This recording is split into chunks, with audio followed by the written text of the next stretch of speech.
Здравейте, аз съм Павлина Николова и съм сертифициран Бахов терапевт и сугестопед.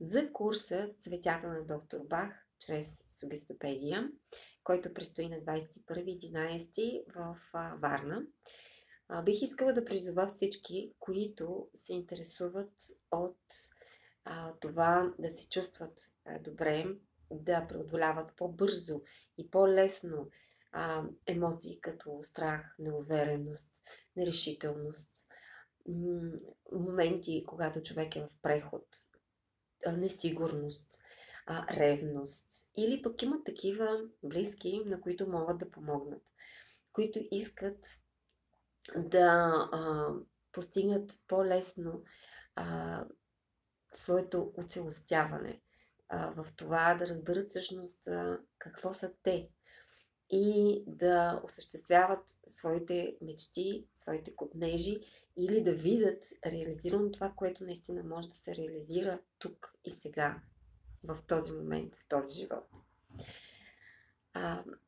Защо този курс е чрез метода на сугестопедията?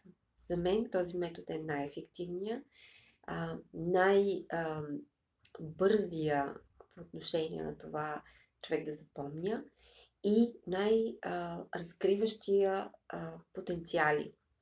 Какво означава това?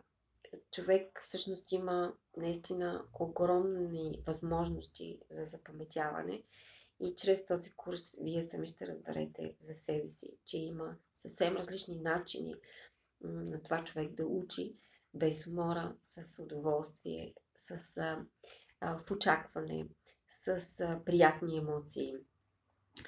И също така да открие и разкрие резервите и на своята собствена личност.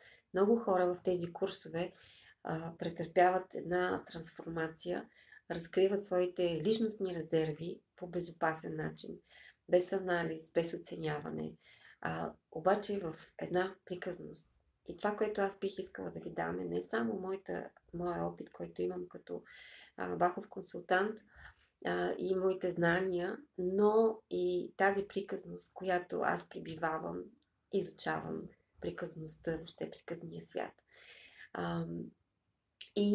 Която всъщност, в която има много красота. Всичко това е и благодарение на това, че сме завградени използваме класическото изкуство като начин на внушение.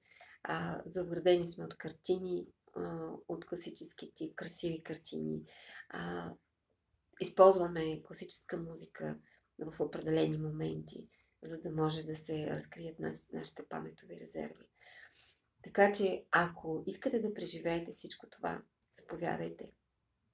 Очаквам ви на сайта houseofbach.com в секция обучение. Може да видите повече подробности. Има връзки към Facebook и Instagram или може да пишете в контактната форма. До 21.11.